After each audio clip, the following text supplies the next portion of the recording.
Bonjour, bande de gens. Alors normalement cette vidéo fait suite au sketchbook tour que j'avais fait tout à l'heure, parce que j'ai décidé de filmer le même jour en fait. Par motivation, je suis motivée là ce soir là. Peut-être parce que j'ai mon bac dans une semaine, mais ouais, je suis motivée. Donc j'ai sélectionné le dessin que j'avais le plus envie de faire. Faut penser que ça m'a fait mal au cœur parce que j'ai fait une petite sélection, je crois qu'il y en avait 5-6. Et du coup au fur et à mesure du temps j'étais là en mode toi t'es plus worth it, toi t'es plus worth it, toi t'es plus worth it. Au final c'est arrivé sur cette personne. Je suis désolée si d'autres voulaient que j'en redesign d'autres, mais c'est elle que j'ai choisie. Je fais la vidéo à l'avance, vous ne pourrez pas me créer dessus parce que personne ne pourra rien y faire.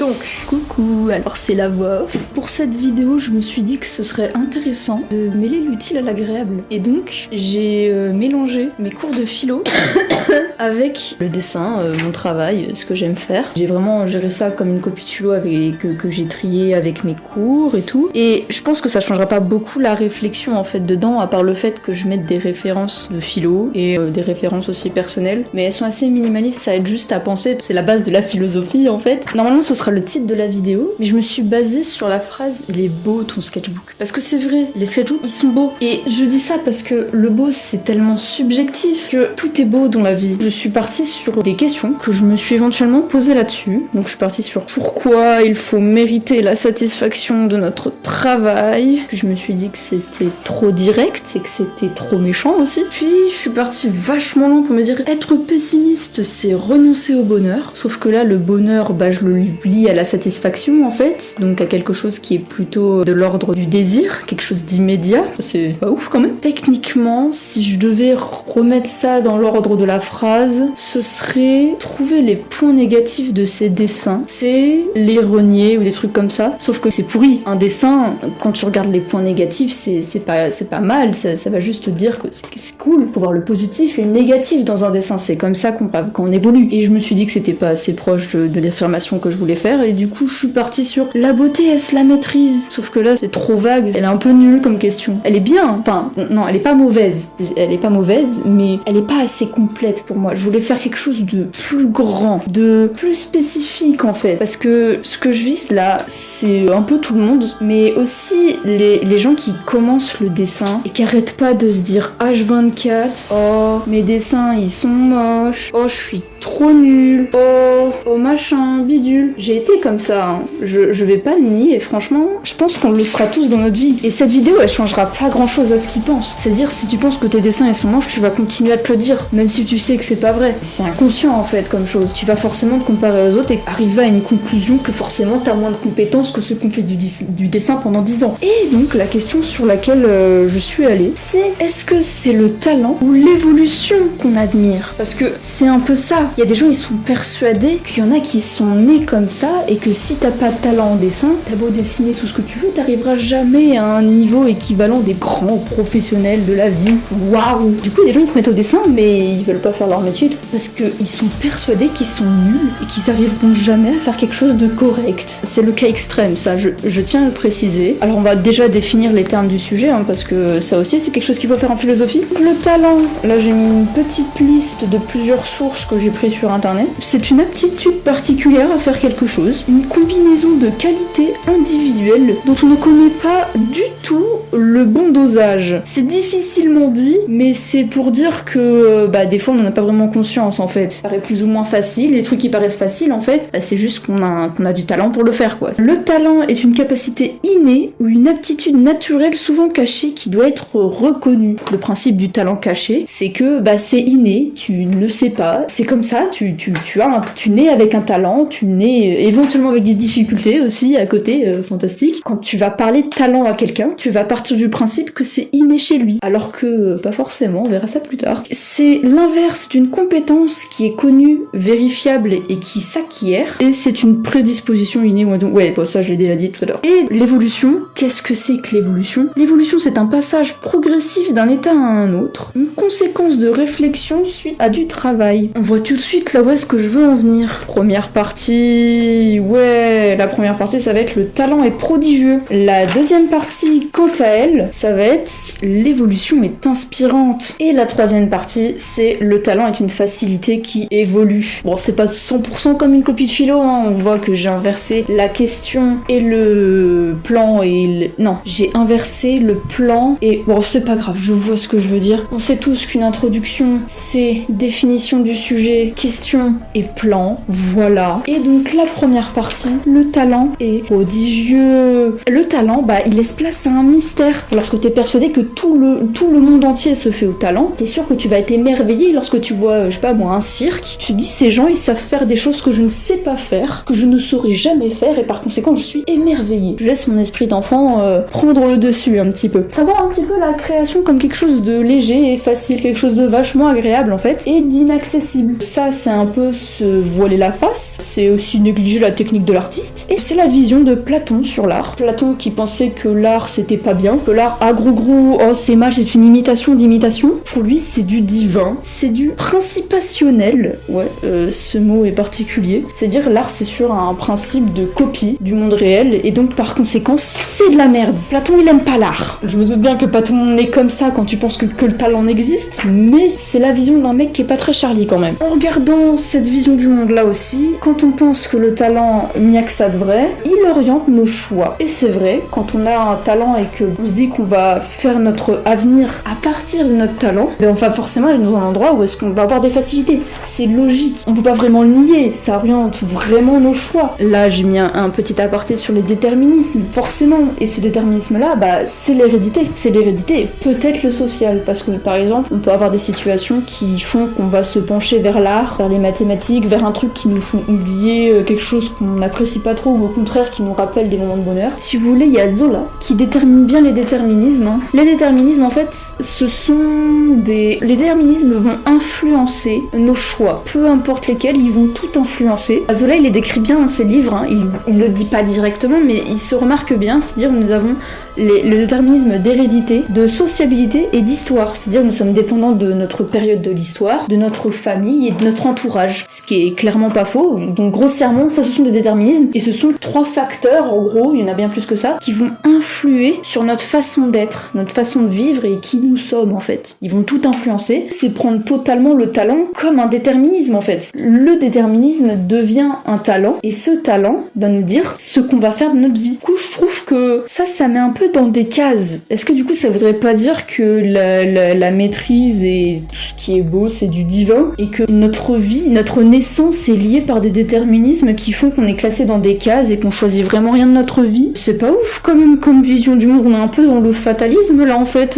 Peu importe ce que tu fais, tu seras toujours dans la merde. Peu importe ce que tu fais, tu seras toujours pas doué en maths, j'en sais rien. Et donc par conséquent tu pourras jamais être mathématicien, tu pourras jamais avoir un grand métier. Avec ces questionnements, nous passons à la deuxième partie. Deuxième partie qui est l'évolution est inspirante. Là, on va être beaucoup plus positif parce que l'évolution, elle suscite l'entraide et le partage. Ça paraît pas forcément logique au premier abord. Pourtant, quand on crée une communauté qui veut évoluer ensemble, ils vont par exemple se trouver tous ensemble, quelqu'un va poster un dessin, plusieurs personnes vont trouver des défauts. Et si quelqu'un se trompe sur un défaut qu'il trouve, les autres vont le corriger, ainsi de suite. Et après, on peut se renseigner pour se dire ah oui, tel a raison, tel il a raison, machin, bidule, truc chouette. Ça accélère le processus d'amélioration, effectivement. Ça crée une communauté, en fait, avec un dénominateur commun. Ah, en fait, je parle de dénominateur commun parce qu'on pourrait penser que je parle du dessin et tout, mais c'est pour n'importe quelle technique. J'ai parlé des maths tout à l'heure, mais effectivement, si t'as un club de maths dans ton école, tu vas forcément mieux évoluer en maths, vu que c'est des gens aussi qui ont besoin d'aide en maths. Donc vous allez évoluer ensemble, et ça va être plus agréable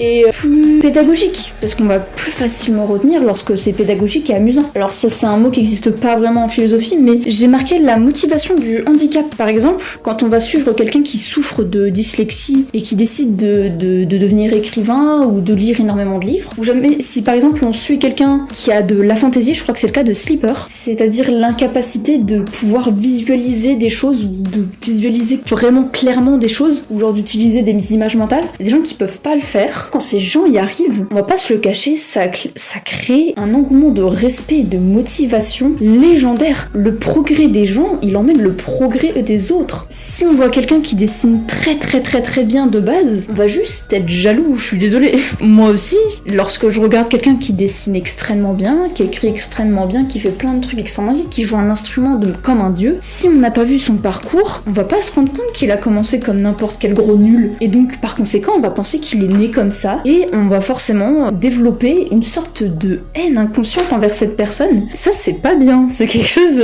sur lequel il faut que je travaille. Parce que ça me donne l'impression d'être une mauvaise personne. C'est incroyable. Petit 3, avec du temps, tout le monde peut évoluer. Et ça, qui pourra me dire le contraire? Je suis l'exemple premier de cette connerie. Si vous voulez, je vous montre les premiers dessins que j'ai faits de ma vie. Ils sont dégueulasses. Techniquement parlant, il y en a qui ont quand même de bonnes idées. Je vais pas le cacher, franchement. Là, je pense que je vais revenir sur les déterminismes. Et oui, j'ai pas fini avec eux. Parce qu'en fait, non, pardon, je pars sur Nietzsche. Je comprends pas mes notes, butez-moi. Nietzsche, il a en tête le travail de l'artiste. C'est juste que comme l'artiste, ce qu'il fait, il n'y a pas de méthodologie claire. C'est pas très clair, en fait. Ce qu'il fait, c'est pas très orienté précisément avec des protocoles expérimentaux, des méta-analyses et tout. L'artiste, il doit créer. Et créer, ça prend du temps. Créer, ça lui demande de travailler. C'est ce que défend Nietzsche. Il parle du fait que l'artiste, il travaille beaucoup. Après, il ne nie pas que ça vient du divin. Mais dans ces cas-là, on est tous liés au divin. Là, ça vient pas de Nietzsche, ça vient de moi. Si on est tous liés un petit peu éventuellement au divin, même pour les gens qui sont pas croyants, hein,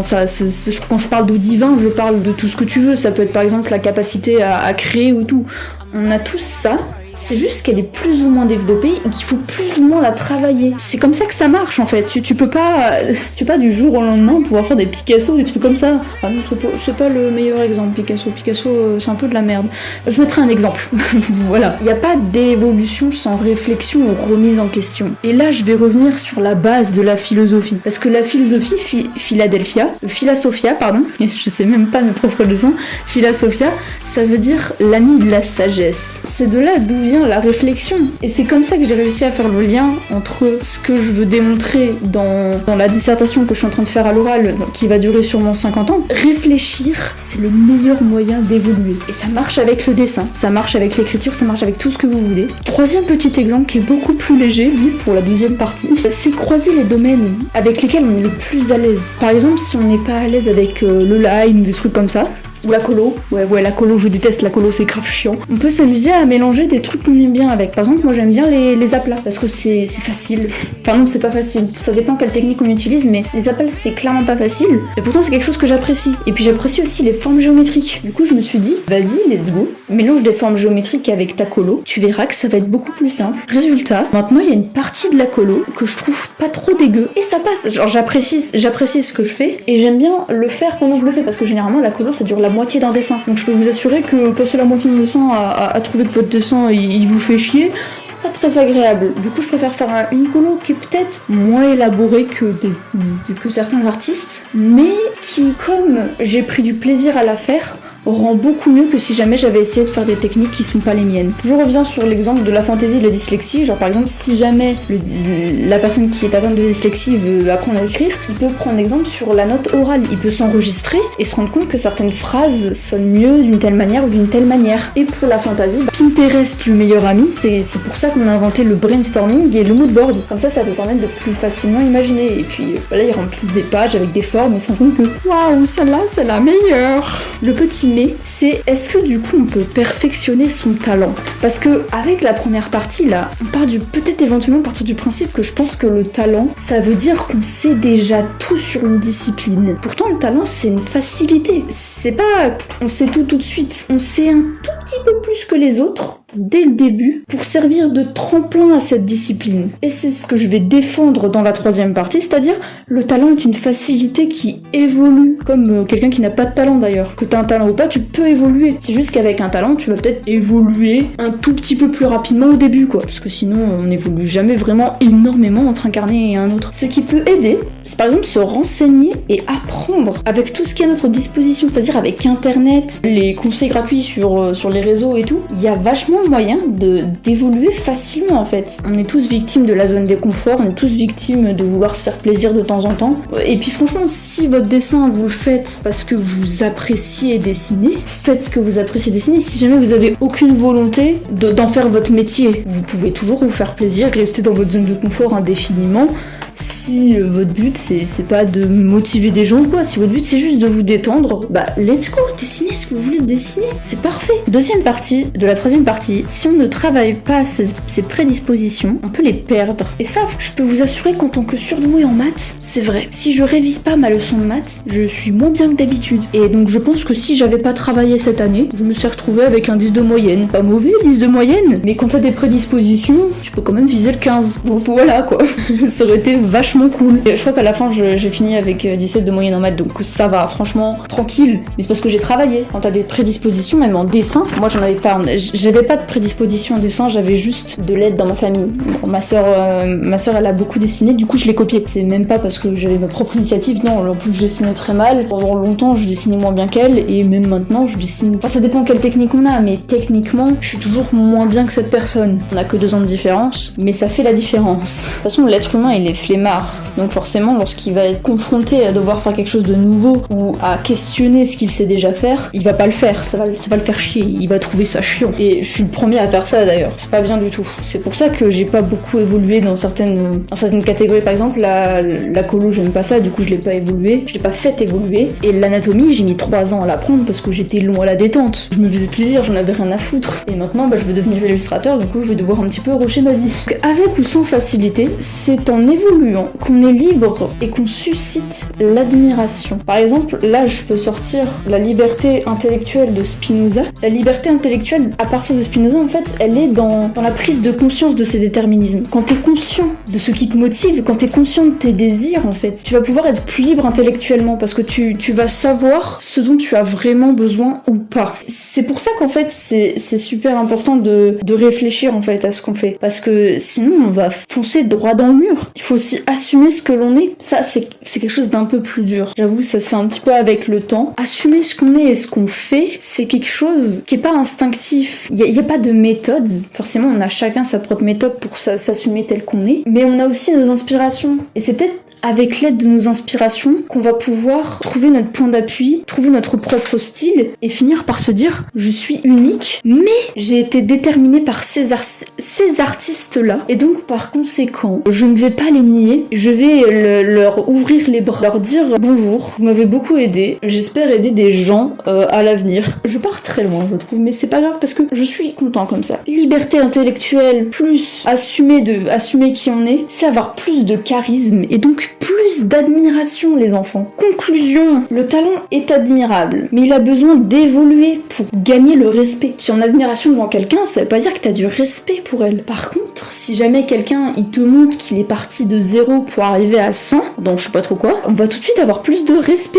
pour lui. On va se rendre compte qu'il a travaillé, qu'il a mis de l'effort dans ce qu'il a fait, et que nous on serait aussi capable de le faire, mais on l'a pas fait. Parce que soit on n'a pas pris le temps, soit on s'est concentré sur autre chose, soit on l'a regardé et puis si on s'est foutu de sa gueule, là on est vraiment un connard. Ce n'est pas parce qu'on a des difficultés qu'on ne peut pas surmonter un handicap. Là c'était un argument de la deuxième partie, mais effectivement, c'est pas parce que t'es pas doué dans quelque chose que tu peux pas le faire. C'est juste que tu devras faire plus d'efforts que les autres. C'est pas juste, mais si vraiment c'est ce que tu veux faire, tu les mettras l'effort là-dedans. Ça c'est sûr. Après je suis mal placée pour parler, j'ai pas de difficultés scolaires. Il ne faut pas hésiter à se mettre au travail, admirer son parcours. Là c'est un peu une phrase pour les gens qui commencent et qui se disent mon sketchbook il est pas beau. On s'en fout qu'il soit pas beau, tant que tu t'entraînes, tant que t'as les idées. Et puis je suis sûre que c'est faux, c'est 100% faux. Ton carnet il est beau car c'est un témoin de ton évolution à venir et présente. En gros il est en train de te dire je suis là. Peut-être qu'actuellement tu ne trouves pas beau, peut-être que dans le futur tu ne trouveras pas beau aussi, mais c'est pas le beau qu'on cherche nous ce qu'on cherche c'est l'évolution, ce qu'on cherche c'est le respect en fait, parce que certes il y a des artistes, leur but c'est uniquement de dessiner du beau, mais c'est contre-productif de vouloir toujours faire quelque chose de beau, tu vas jamais rien essayer, tu vas encore une fois te prendre un mur. Évolue cher ami, et pour ça il faut travailler dans le dessin, ça se fait avec l'anatomie, la théorie des couleurs, la perspective, tout plein de trucs que plein d'artistes ont fait et qui sont facilement trouvables sur le net. Je pense pas faire la liste comme ça parce que là j'improvise. Ma fiche elle est finie là. C'était cool. 27 minutes quand même. Bon, je suppose que j'ai pas mal fait de pauses, donc ça va être chiant au montage, mais au moins je me suis un petit peu entraînée à la philo. J'espère que ça aurait été utile à des gens pour réfléchir à leur avenir dans le dessin ou n'importe quelle discipline en fait, parce que ça j'ai mis ça au dessin, mais ça peut très bien être avec autre chose, genre la sculpture ou j'en sais rien, le trail, au hasard. Bref, bonne journée, bonne de gens.